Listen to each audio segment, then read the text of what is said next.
either to me or David. The screen is yours. Okay. Thank you, Maria. Very nice to meet everyone. So my name is David Houston. I am the head of sales at a company called Remofirst, and you're going to be hearing from the founder of Remofirst as a part of today's conversation. Just briefly, we are a company that help organizations build global remote teams through an employer of record and contractor payment platform. So obviously very pertinent to today's conversation. I want to thank the team at Remote Work Institute for hosting us, and of course for the panelists for taking time out of their busy day. I'm going to ask each of our panelists to introduce themselves and talk a little bit about their companies, but one common theme that I think you'll uncover across the three individuals who will be speaking today is that they are all CEOs and co-founders of their businesses. They all lead venture-backed technology companies, fintech, technology, different segments of the technology industry. And they are all scaling companies very quickly in a remote environment. So obviously that is what we're going to be hearing from them about, and we'll be learning, lessons and insights from them about that topic. So we're excited to hear from them. I'm going to ask Danny from an incredible company called Accredible to kick us off with introductions. So Danny, over to you, and then we'll dive into the questions after we then hear from Alex and Nurisil. Great. Thank you, David. Yeah. So hi, I'm Danny. I'm the co-founder and CEO of Accredible. What Accredible does is we're in the digital credentialing space. So our customers are, like universities or professional associations. We make it really easy. Instead of giving you a piece of paper certificate or your credential when you, for example, graduate the course, we give you a digital version of that. We've been remote since about 2015, I want to say, maybe a little earlier. So been doing it for a while. We're a team of about 100 people now, scaled it fully remotely the whole way. We do have one office in the UK. It's very small though. And then the rest of the people are spread across a lot of people in the States where I live, a lot of people in places like Egypt, some in South Africa, and sort of all over the place. So yeah, still in the sort of mid-scaling phase, about to go from about 100 to about 130 people. So still growing at a pretty high rate there in terms of, 20-30% sort of year on year in terms of employee growth. That's great. Thank you, Danny. Alex, how about yourself? Sure. Thanks for having me. First of all, Alex Mifsud, I'm co-founder and CEO of Weaver, or Weaver.io, I should say. We are an embedded finance platform. What that means really is we enable lots of digital businesses to integrate financial services into their applications. And they do that because it gives more value to their customers. They can monetize better, sometimes 2 to 3x of revenue from the same customer base. And of course, much more stickiness, right? And so we work with a whole variety of digital businesses to help them do that. We really launched our service in November 2020. So we were raising money all through the pandemic. I guess in a way, the whole kind of digital, the sort of rush to digital helped our cause. We raised $55 million over, the sort of the last couple of years. We're heading into our second anniversary of November 2022 since we actually launched our product. We're just hitting around 100 people, and we're busy working on, we're live in the UK and pretty much across Europe, and currently we're doing the finishing touches to really set up the first sort of footprint, if you like, in Asia Pacific. Excellent, and thank you, Alex. And Nurisil, over to you. Thank you. Very humbled and excited to be on a panel with these two great CEOs and co-founders of businesses. They do exciting stuff, and we're really excited about it. So my name is Nurisil Serik. I'm a co-founder and CEO of Remofirst. So what we do, we help companies hire employees from any country in the world. In simple words, it's an employer record solution or global payroll. We allow companies, without them setting up an entity, use our entities in 150 countries to hire people globally. So we've been in market from beginning of 2021. We launched in March 2021. We recently raised $14 million round, and then we're about 40 people. So we scaled from 5 to 40 in about 2-3 months after raising, and then I think that would not be possible if we weren't remote. that's something that I can definitely share, and similar experience with the rest of the panelists. But that's kind of about us. All right, thank you, Nursel. I appreciate it. So that actually is a kind of perfect segue to my first question. And Alex, I'll ask you to maybe kick us off. Thinking about, I'm sure you've had experience in your career working in more of a traditional office setting in various businesses, but how do you feel that working remotely has actually helped accelerate maybe the growth of your team, or even if you could comment on your fundraising process as well, maybe take us through that, and then we'll hear from the others. Sure. I mean, look, this is my third company, and the other two, you know, I've been through the fit outs, right? You sit down with designers, you want to have the look and feel of your office, and it's all around attracting the right kind of atmosphere. Of course, you know, the remote first approach that the pandemic in a way made us do, you know, in a way, all you needed is just the right background on your Zoom call, right? And you're pretty much done. I do have a Weaver sort of backdrop, but you know, I've got the T-shirt instead, if you like. You know, I think the reality with remote working is that it does couple of, you know, it does a couple of things. One, it gives you superpowers because you can reach out for talent everywhere. But it also imposes a way of working where you've got to be much more deliberate around building culture, around communication. Things don't just sort of happen organically, right? Or at least you've got to create equivalent virtual settings for them to happen organically. I think for us, it's really helped us be able to pick talent wherever. And you know, half our team, we're just hitting 100 people, and half the team is our engineers, right, in our business. And we will take engineers wherever we can find them. And you know, it's earlier today, I was doing a virtual coffee with someone I've never met physically, Scrum Master based in Saratoga in Spain. We do these sort of random virtual coffees so that we get some sort of semblance of serendipity in terms of encountering each other. But it does mean that, you know, we can hire people with incredible relevant experience to what we're trying to do, rather than sort of who we might find. You know, and London is a great place to find talent, but there's such a big demand for talent. It's often, you know, you often have to compromise and compromise and compromise.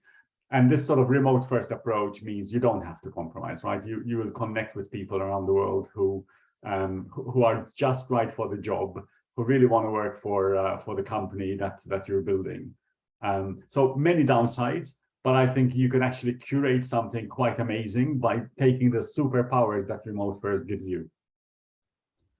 Thank you for that. And, you know, as you mentioned, there certainly, you know, are some downsides like in any approach. And so we're going to come back to that as far as what some of the challenges have been. But Nursel, I think one of the things that, again, is a common theme across all three of you is that you've raised money. And as far as I'm aware, all three of you have raised money since the pandemic as well, which, you know, certainly had its own challenges. But Nur, maybe you can talk about what the fundraising process was like in a remote company and in a remote environment. Thanks, David. I think that's actually a very good question because so there are lots of things that happen when you raised before COVID, where you need to actually go to the offices of VCs, and then there's face-to-face meetings, which are important. But I've been meeting some of the VCs lately face-to-face, but what I realized is basically you wasted 3 hours, because in 1 hour to get somewhere, 1 hour to sit and talk to them, 1 hour to get back. Whereas I could have done like 4 to 5 meetings in the same time, because I could have stacked them 30 minutes each.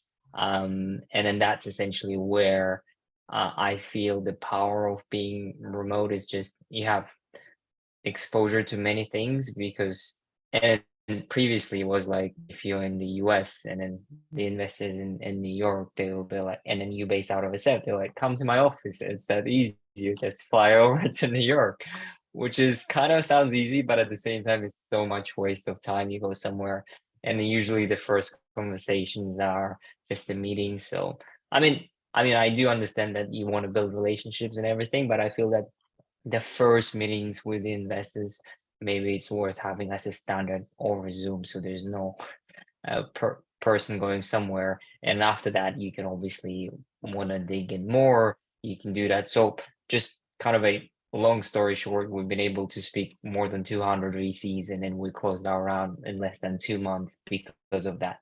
Because it was like, for us, we've been able to talk to as many VCs as possible from every corner of the world. Is it APAC, EMEA, or US, and so on and so forth. But it was just, I think, much faster than I would have expected if it was just face to face. Yeah, that 2-month turnaround time is pretty incredible. And as you say, thinking about the logistics of trying to connect with 200 investors, in an in-person environment is damn near impossible. So thanks for sharing that. Danny, from your perspective, like we heard from, Alex about how he's built his team remotely, obviously Nur talking about fundraising. What has your experience been? And do you feel that it's helped your team move more quickly? Yeah, I mean, it's both helped and hurt. It's more helped than hurt, though. I think teams that do really well with remote teams are really, really clear and cognizant about what the upsides are of being remote and what the downsides are of being remote. And they really lean in on the upsides and they really put effort into the downsides. And so I think there's actually two types of being remote that's bundled into one quite often. One is, okay, we're physically not in the same place. And the other is we have different time zones. So, at Credible, I imagine we're not on an extreme end, we're probably somewhere in the middle, but I'm on PST, I'm here in California, and we've got some folks over in Egypt. Most folks are in the sort of UK. So we have this 8-hour time zone difference. For most people, and some people it's worse.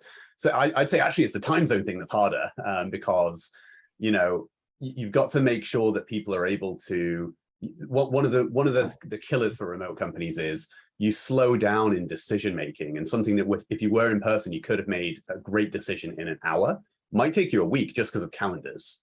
So it's not just you have to wait for them to wake up, it's you have to wait for them to wake up, find a gap in the calendar. You've got to fight against that. So you've got to have this culture of being allergic to being blocked, a culture of being allergic to making decisions in more than a day and so on.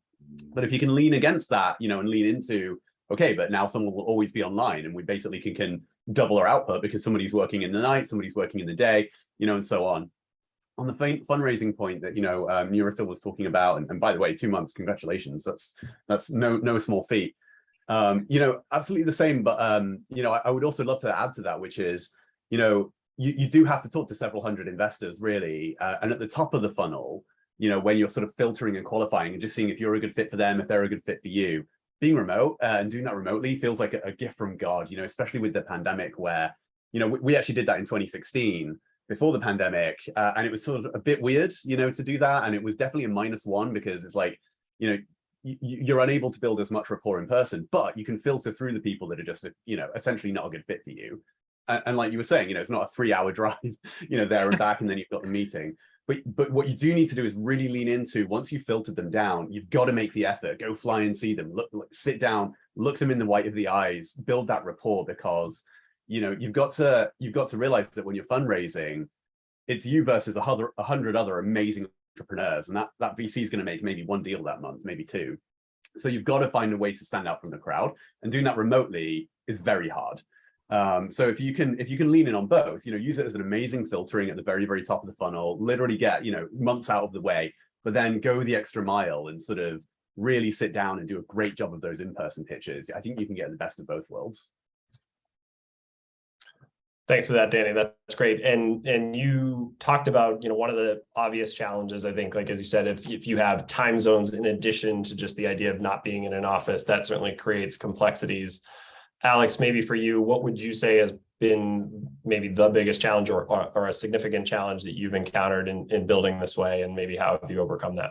Yeah, it's all about signals, right? When things are hunky-dory, I think, it's a very productive way of working, because you're not having, like Nurita was saying, you don't have to kind of, have the dead time traveling from A to B. But I think it's harder to pick up when things are actually going wrong in some neck of the woods. And to be honest, we grew quite quickly. 60% of the team has basically joined in the last 6-7 months. So you don't get the time to really build that the ability to sort of pick signals from how frequently people are checking in, what they're saying when they're in town halls and in one-to-ones. And I think you discover a bit later than you would like that there's an area that's not quite happy or not quite doing what they should be doing. I don't know quite how to solve this, but I think there's got to be different techniques for really assessing the kind of health of the group.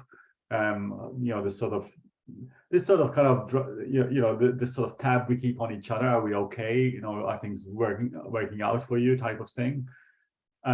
So I think that's a challenge we all have to sort of start to find better tools for if we're going to work remotely at scale. I think working remotely as a team of 10 people actually isn't hard at all, but working remotely as a team of 100, maybe 1,000, I think we're going to have to find better techniques than maybe at least I'm aware of.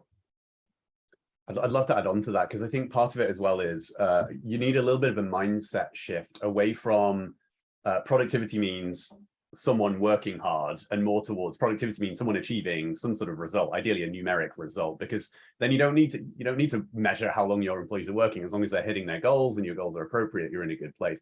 That's a lot easier for things like sales roles or engineering roles, where you can sort of measure more of the outputs. A lot harder for others, but that's the iceberg, right? The exactly. output is the tip of the iceberg that's visible above the waterline. What's going on behind the scenes, people getting frustrated, or they're failing, they're not, finding a blocker.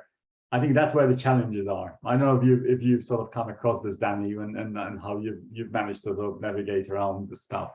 Well, I think, one of the most important things anyone said is what you just said, Alex, which is you don't know when things are going wrong until it's much later than it would have been in person, because you can't pick up on these really subtle cues of that person's feeling more frustrated more often than I would want, or so you've got to be extra perceptive, and you have to sort of be a little bit forward, like a little bit sort of not confrontational, but a little bit like, hey, how are you doing? And sort of really like read into what you're seeing. And because you have so much less information on this little 720p pixelized sort of laggy sort of screen, and the way that we found that is you've got to first of all bake in sort of casual time, and that can be a real killer on the calendar, so you have to do that really well. And you've got to fly to see each other as much as you can afford. It might be once a year, it might be once a quarter, ideally once a month, at least each team. And that way, at least you have this regular check-in of, hey, like, how are things going, without it feeling like some sort of intervention. It's funny that you mentioned, what you could see via the camera. I don't know if everybody saw in the news, but there was a person in the US, I believe, who was let go from his job for not being willing to put his camera on in meetings, and he actually won a judgment. I think it was like a $73,000 payout from the company for basically wrongful dismissal. So it's interesting. But Alex, great point on just those signals or the sentiment across your team. Those things are very difficult to pick up on, and of course there are plenty of surveys out there and things you can send out, pulse surveys, but it doesn't always capture like the root of how people are feeling. Nurcel, I think I'd love to hear your perspective on kind of what you see as maybe one of the biggest challenges, and any tips for overcoming that.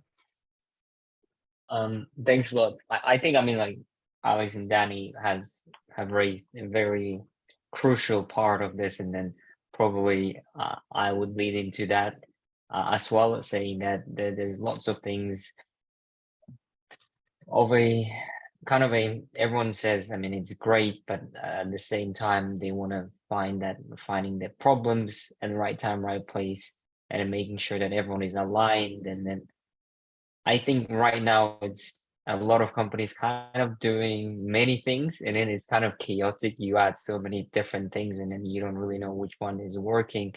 So for me, what I found out recently is I probably, to Danny's point, he said you need to meet in person. So I think that is something very important. So we have built different team members in different countries. So we have like team members in 8+ countries. So what we recently did is we tried to create like little hubs from different sides, and then bring in people to the US from Europe, and then meet somewhere in the US, and then same in Asia, and in Eastern Europe, where we want to bring in all the people and meet them actually, and then actually take them out to some type of team building event, and then that will help build that culture, at least because at the beginning when you build a team, no one knows really anyone, and then they kind of feel lonely because they feel that, okay, I'm doing my job, and then what's the connection? They do have their managers, but building those events, that's important. Even if it's not the whole company, maybe regional teams at least, like that region goes into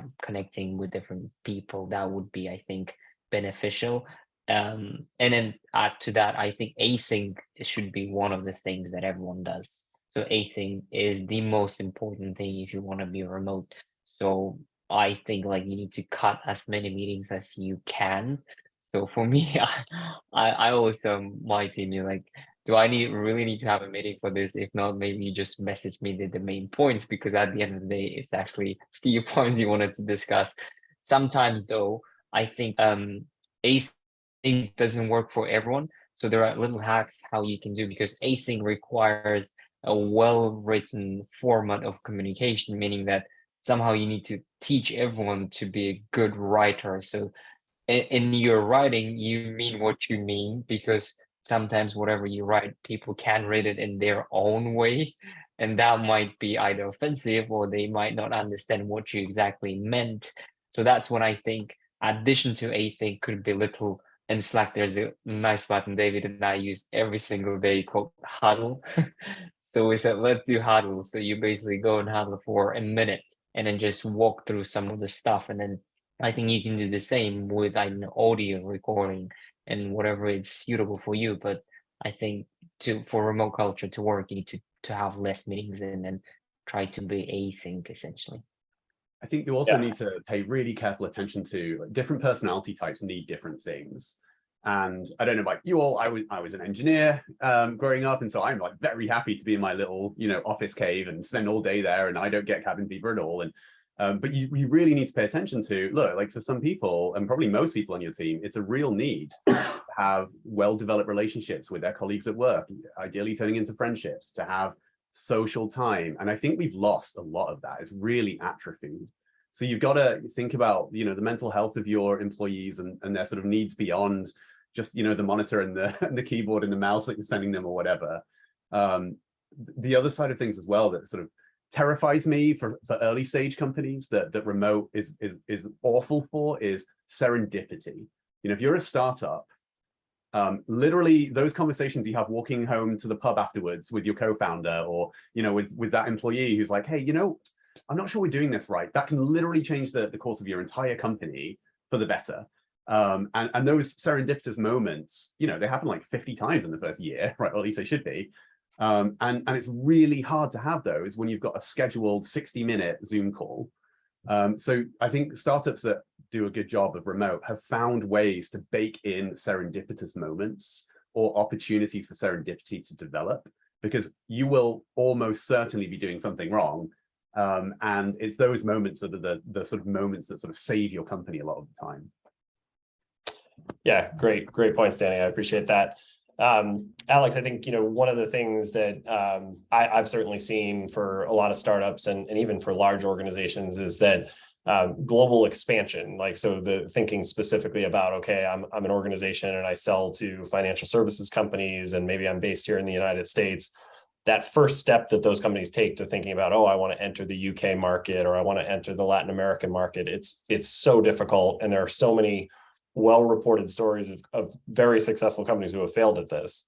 So, I think you have a perspective on how to remote first companies going to, have a leg up there. So could you speak to that? Totally. I think it's a really big advantage because partly because you're wired to have these sort of conversations, which are, disembodied in some way, right? And what is expansion, but having a lot of conversations with, with prospects, with partners. And I think even the sort of mindset of being comfortable just shrinking the distance by connecting to people, setting up calls, it really kind of powers up your rollout approach. You can talk to people across the spectrum, hires, partners, obviously prospects.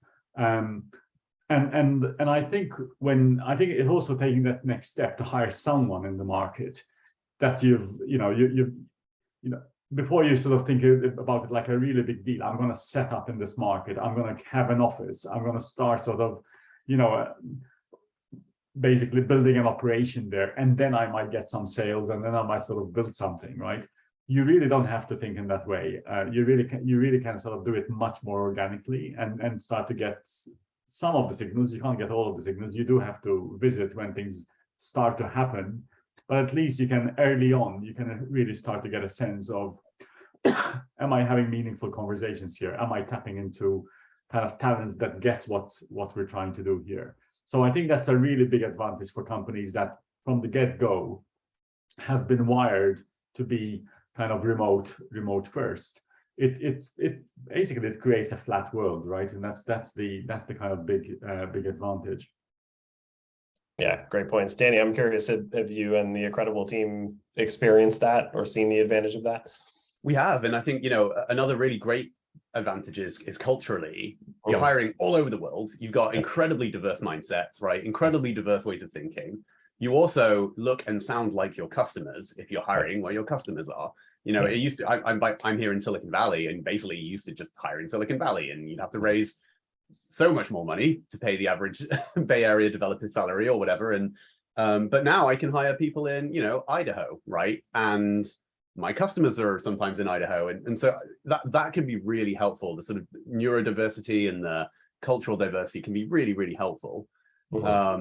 I'd love to also just Liana in the chat asked a sort of really great follow-up question, which was, hey, well, what are some of the ways that you have scheduled regular casual time in a remote environment? So I'd love to address that briefly. Please. I'm nowhere, I'm not satisfied with how we've done it. So I'd love to get some thoughts, because it's hard. It's really hard. Like, we've done all sorts of things that have worked really well. Like, we've done things like, you know, just simple things like, I think it was Alex saying, having a virtual coffee chat where you can sort of randomly match people in the company, but you have to be really careful to not make that feel forced, you know, because then people turn up and it's kind of awkward and you kind of lose the whole point of it. So you have to do that in a way that feels like opt-in and really organic.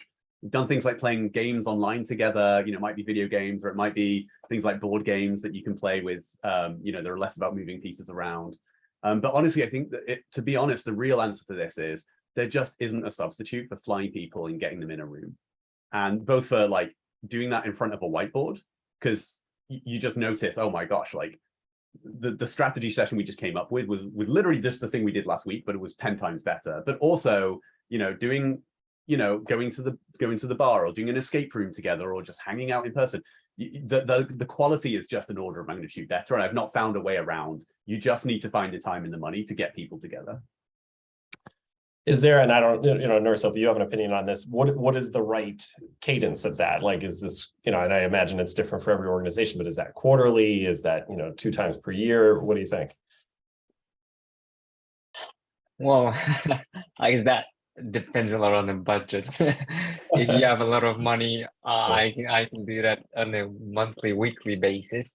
Right. But I think to kind of find something in between, the best way is maybe to think regional, and then sometimes maybe it's good to hire people from some particular region so you can get people there, and then you can kind of get them WeWork spaces so they can work together, and then if they can come, they can basically have the freedom to meet up if they need to. So I think, like, as you grow, it would be great if people from the same city have that time to meet up, which is basically free. You can tell them, guys, like, we're specifically hiring in this region so you guys can meet up most of the time. And then that could be one solution, to think about concentration of people in some particular place. And then I think that could be a team, like departments. Let's do department of sales in this region. Let's do department of engineering, which obviously harder, but if you do pick engineers in some particular region, it's easier for development and it's easier for them to meet up and then chat, and then that could be good. It doesn't have to be the whole team. Even like 2, 3, 5 people in one particular location would make a big difference as well. So I think that could be one thing to think about. And I agree with Danny, is that unfortunately right now there is no substitute. I don't think I would want to go to a online website where I'm gonna play chess with someone from our team, and then that kind of sounds great, but at the same time, is that really changes that serendipity? Is that really changes things? But I think so. Meeting with team members is crucial, and then maybe not the whole team. Maybe sending head of departments to a particular location so they can go and mingle and then chat with the team members of that department, that might help as well. So I think finding the ways to save costs and then at the same time to have that connection is really important. So it doesn't have to be the whole company. Let's get everyone into single location, which is very expensive. Think about different ways. I think that could be one way to do it. Okay. There's also, oh, sorry, go ahead, David. No, please, Danny. Well, I was going to say there's also this really great opportunity for remote. A lot of people are working at home, and it can be very humanizing. You know, like one rule we have in Incredible, for example, is a lot of people have kids, a lot of people have dogs and whatever. And if it's not a client-facing meeting, we sort of actively encourage to have your kids running around. And as long as it's not, you know, too distracting, it's humanizing, and you get to see this part that you wouldn't see in the office or people's lives, and it sort of makes you feel a lot more like a team than. It happens anyway, right? Exactly. So why not embrace it? Yeah, and it's nice. Like you want to see people's kids, and so, you know, our rule is as long as it's not client facing, you know, great. You know, as long as the kid's not like throwing stuff at you or whatever, I don't know. So sort of like you can lean into that and really sort of it can be more human. Agreed. I mean, as it happens, my children can recognize my coworkers by voice now. You know, they know who I'm speaking with, so that's good. So I had what I thought was going to be maybe a controversial question, but based on some of your answers here, it may not be. I think, you know, social media in general, like there's no room for nuance these days, right? Everybody has to have an opinion on one very far end of every topic. So remote work is one of those things that has, I think, been very polarizing as people see, you know, whether it's, you know, Facebook or large banks saying, hey, we need everybody to come back. Everybody has a hot take on it. Where do you stand on that? I mean, can these two worlds coexist? Is there a place for hybrid in the future? Maybe not specifically for your company, but just in general, I would love your take on that and whether this idea of remote and in person can coexist. I mean, there is a place if you can find a solution that works, right? And you know that if you rewind a couple of decades, there were these sort of big downtown buildings that had multiple floors, and everybody commuted into downtown to sit on these, you know, multiple floors, so they could have the water cooler moment, maybe, right? It's clearly, you know, the other extreme where we're all at home and we just see each other on a screen. I think it's quite extreme, and it will leave a lot of those interactions that simply won't happen, as we've just been talking about. I think there are so many formulas in between, and you know, one thing we're exploring, and I think this has actually certainly got some signs of working, is we're sort of setting up these hubs, if you like. In some cases, it's dedicated space in an office. In some cases, it's co-working spaces. So we've got 3 in the UK: one in Newcastle, one in London, one in Southampton. So, you know, north, south, and pretty much, you know, the center of the UK universe, if you like, London. You know, we have people in Berlin, we have people in Lisbon, we have people in Malta. So the idea is that you get this sort of cadence where people do turn up in the office. Some people do it 3 times a week, 4 times a week in some extreme cases. Others turn up every other week. You know, but there's this sort of expectation that we sort of organize business so that, I mean, there's some obvious functional ways to do it. You know, the sales team, like getting together, getting training together, you know, looking at how well the month has gone, you know, type of thing. It's a great opportunity to bring people together, you know, grab dinner afterwards, go to the pub afterwards. You have to curate this, and the leaders are the ones that really are going to make this sort of hybrid mode work. Because there are so many more combinations, you've got to get into some sort of pattern that, you know, once a month there's a commercial team meeting, people fly in for that. They have a great sort of letting their hair down time afterwards. Same things with the engineers, right? There's some stuff that typically it's around some sort of, you know, big release that everyone wants to sort of get done, or some big problem to crack. You know, you get people in, they work solidly for 3-4 days. You know, there's a feeling of accomplishment in the team. They don't happen on their own. So they actually do need someone who's sort of saying, this is the time to bring people together. This is the places where we bring people together. And this is the time when we let people sort of work in their own environment where they're more comfortable, and you know, then they're saving on all that commute time, and are actually able to concentrate as well. Danny, any thoughts on that? Well, I feel like, so I think the question being, how is this the future? How well does it scale? Is that right? Yeah. I think it sort of inevitably is the future, that most people will work remotely, because I think there's a lot of employee demand for it. Like you said, you look at the response that the Facebook employees had and others, and Google employees, they basically revolted when Google tried to bring them back into the office, and Google had to back down, and so did Facebook. And so there's clearly a desire for it. But what I think is really interesting is we are so very clearly at the very earliest stage of infancy in remote work. And I feel like if you think back to like the dawn of the internet, it's like we're working with 56K modems. That's a level of technology we have and sort of cultural understanding of how to operate as remote companies. So for example, the legal apparatus is only being established now, like the employer of record organizations, PEOs, right? Now there are companies that can help you to do that. Whereas before it was like, yeah, I've got a bunch of these contractors in Canada. I think I'm not breaking the law. We should probably make sure, now there are companies that help you to do that effortlessly. When it comes to technology, I really hope that Zoom's an amazing tool. I really hope it's not the pinnacle of, we need to have much less latency. We need to have much more sort of high resolution, not just in terms of literally pixels, but in terms of being able to transmit ideas. It should feel as easy to collaborate as it does in person, and it doesn't. It is a tax.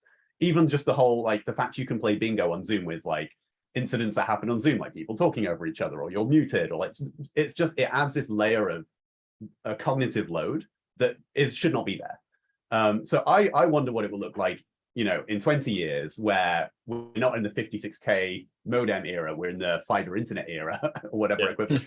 I imagine it's things like VR and AR and things like that. And then also culturally, we have not yet learned how to run remote companies. We're still trying to run them largely like we ran in-person companies, right? And I think it's going to be analogous to, things like, the military used to be extremely top-down, hierarchical, and that was how they operated. And they had to learn to adapt to be a lot more sort of nimble and agile, and have little groups that can make their own decisions. And sort of, I think we'll need to follow a sort of similar tactic in the sort of corporate world. That's great. Neryl, I'll toss to you. And then I also just want to give a heads up to folks listening. If you have other questions you want to have addressed, please type them into the chat now. We can get to those in a second. But Ner, where do you stand? I mean, you and I are a little bit biased on this topic, obviously, having a company in this space, but what do you think about this being the future? I think Danny and Alex mentioned really good two things. And then I'm actually also really excited to see what's going to happen in 10, 20 years to remote work. But I think so far, in my opinion, in the next year or two, or maybe like up to 5 years, I think it will be hybrid in a way that not that you have to come back to the office, but rather than, my opinion of hybrid is a little bit different than you need to come back to the office, is that rather than that, you need to give them a space to work, meaning that what I hear biggest problem to everyone is that saying, look, I have a 1-bedroom, 2-bedroom apartment, I have 2 kids, impossible to work. What am I supposed to do?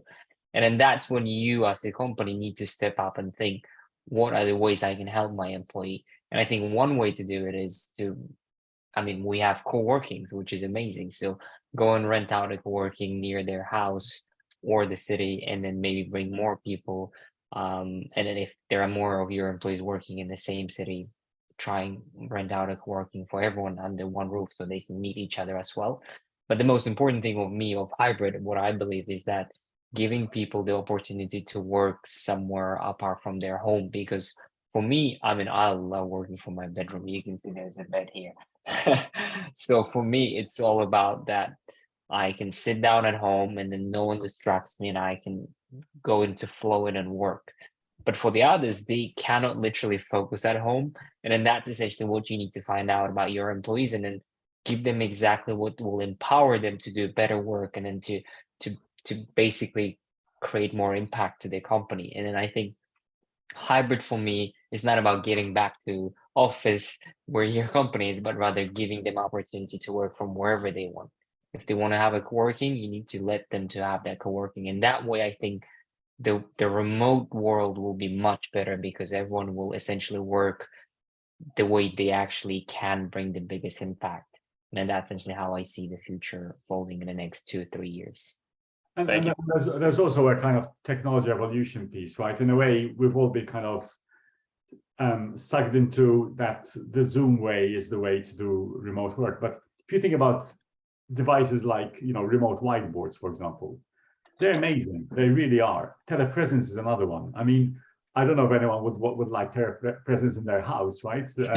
But it's a different kind of way of doing things. And in a previous company, before pandemics and all the rest of it, we had a sort of fairly kind of large, not clunky telepresence like screen, and we had sort of we would just walk in, have somebody walk in on the other side, have a chat, get out, and it after a while it felt extremely natural. It's almost like another room in the building. So there's plenty of additional tech. I think Danny mentioned VR, right? That is going to shape this experience of remoteness. So let's not think necessarily in terms of just what we experienced in the pandemic, which was quite an extreme and limited. And the fact technology really sort of at the time could rise up so quickly to the challenge, I think is amazing. But that's not the last word in the sort of techniques and technologies that will help us do this mix of presence and telepresence, if you like, for remote work. Yeah, Man, there is so much money to be made for companies that can make products that make remote work easier. It's going to be a gold rush. What a land grab. For sure. Yeah. There's a great company in Boston where I live called Owl Labs that makes really great cameras. You put them in the room and it sort of follows you around rather We've got one of those. Yeah. Good. One comment I was going to add, and I think in hearing a lot of your responses, it seems to me this came up during the pandemic in general, but I think hiring like a head of people or a head of remote a lot earlier in a company's life cycle than you might have thought of filling that role prior to the pandemic, it is a need now, because like all of the things that you guys have talked about, I mean, someone needs to be thinking about that all the time. Okay, where are we going to do our offsites? How are we going to get people together? What is the sentiment of our team? And those are the people that we tend to deal with the most in our day-to-day. And that head of people, whatever you want to call that role, seems to be, to me, one of the most important roles in any business now more than ever.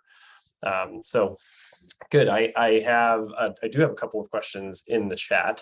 One from Angelica. So transparency in remote work culture. So I think transparency, is certainly important in any business, in person, remote, whatever, but I guess it can be more challenging in remote. So how do you ensure that everybody knows what's going on within the business, and how do you keep people up to date and ensure transparency in a remote environment? Danny? I mean, that requires two things, right? One is tech like Slack, for example, where you can just very sort of easily just ping somebody and ask them something, or get on a huddle, and then the sort of culture and the value system of the business. You can have all the tools in the world, but if the mindset of the team and mainly the leaders is you hold cards close to your chest, you only share information on need to know, no amount of tech, no amount of office presence for that matter is actually going to change any of that. So to me, it's culture first, it's the values first, and then if your values are right, there's tech to make it happen. I couldn't agree more strongly with that. Actually, my answer to Angelica would be the same to Othman's question above, which is, where did it go? Yeah, how do you keep people aligned as the company grows, especially around product marketing differences and opinions? Actually, I don't know that either of those questions have anything to do with being remote. I think that's more to do with, as your company grows, that changes. And the answer is culturally, you need to make it inappropriate for that to either occur or not occur. And then empower people to micro edit the culture around them. The way that we talk about it is ICs, individual contributors, right? Not the VP suite, not the CEOs, not the execs. ICs need to feel ownership of the culture, and they need to, quote, do the gardening, right? You need to, when you see a weed, you go out there and you pull the weed out. And that might be gently pulling someone aside after a meeting and being like, hey, I think that could have been done a little better if we'd done it this way, or it might just be celebrating wins. And, so it's more about, if you're really upfront and often communicating, hey, like this is a thing we want in our company, whether it's transparency or whether it's making sure we have alignment on product and marketing goals or whatever. And then you empower folks to make it sort of awkward not to do that, then you win. And I don't think that's anything to do with being remote or not remote.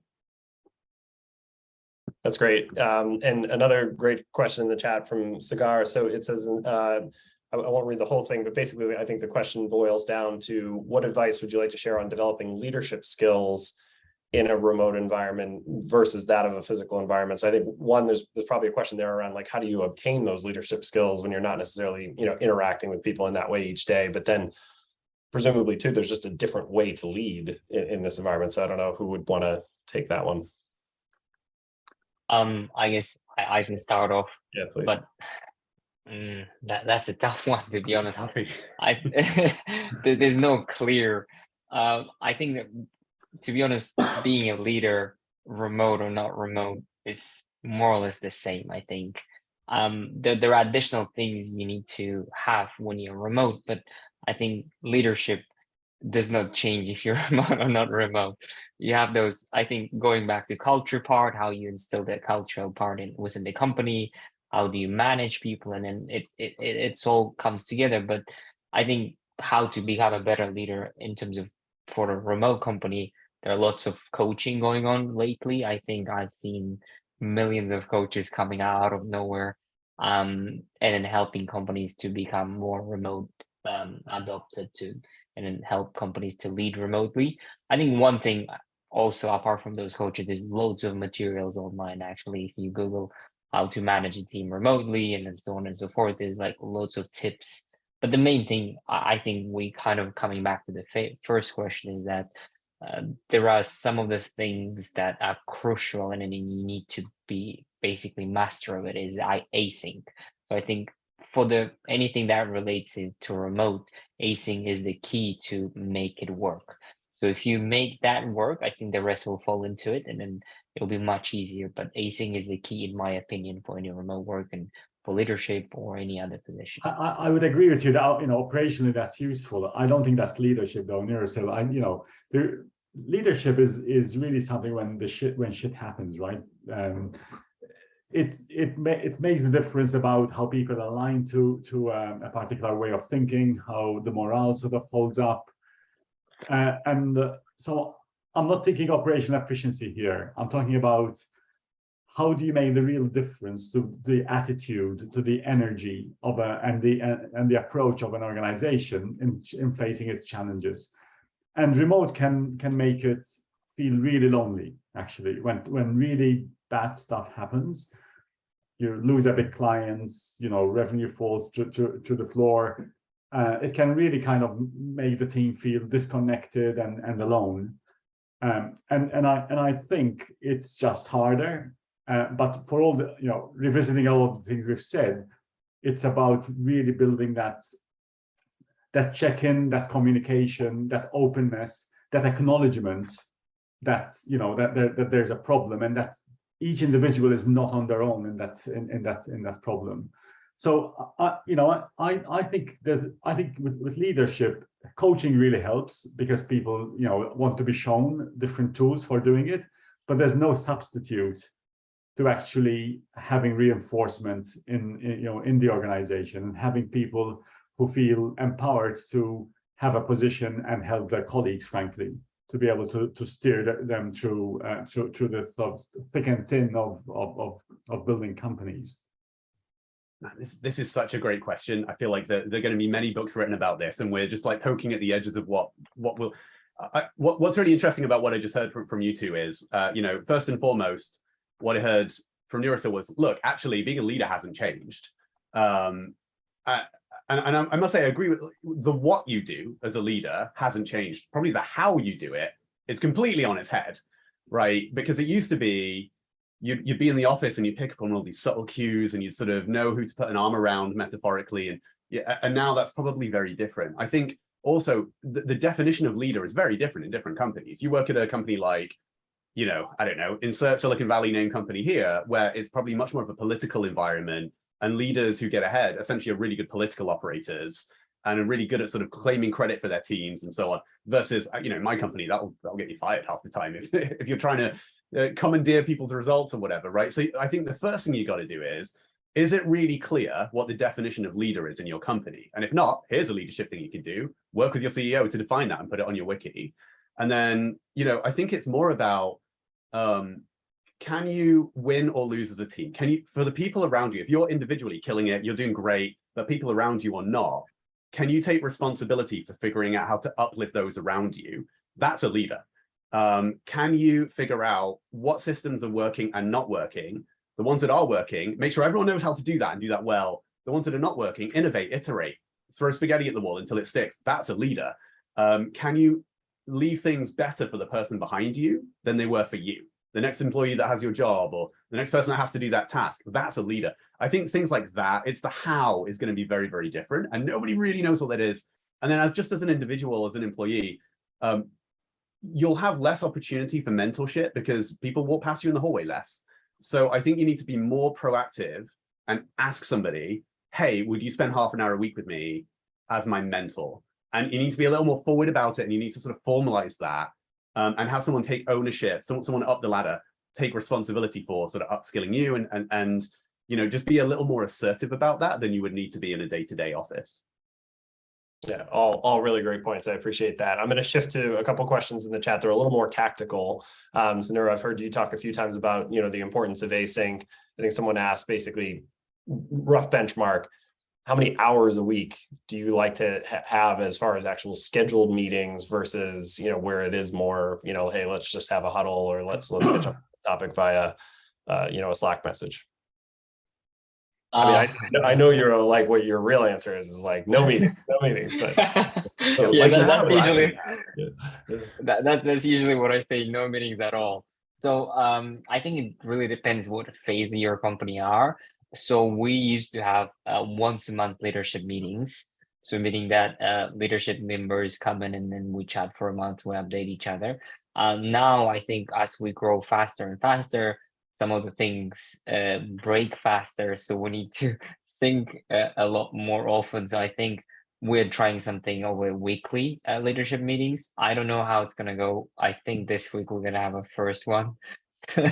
So let's see how it goes, and I can update you after that. But I think overall, so essentially the main thing for any company while it's remote is to have chunks of time for a uninterrupted flow of work, and that is very important. So if you basically allow anyone to book your calendar through Calendly any time of the week, then I believe your remote work will be really bad, because essentially you will have a really big flow, and then boom, there's a 30-minute meeting in the middle, and then you'll have another 40 minutes or 1 hour, and then you have another meeting, and then you basically have no time to do a proper job.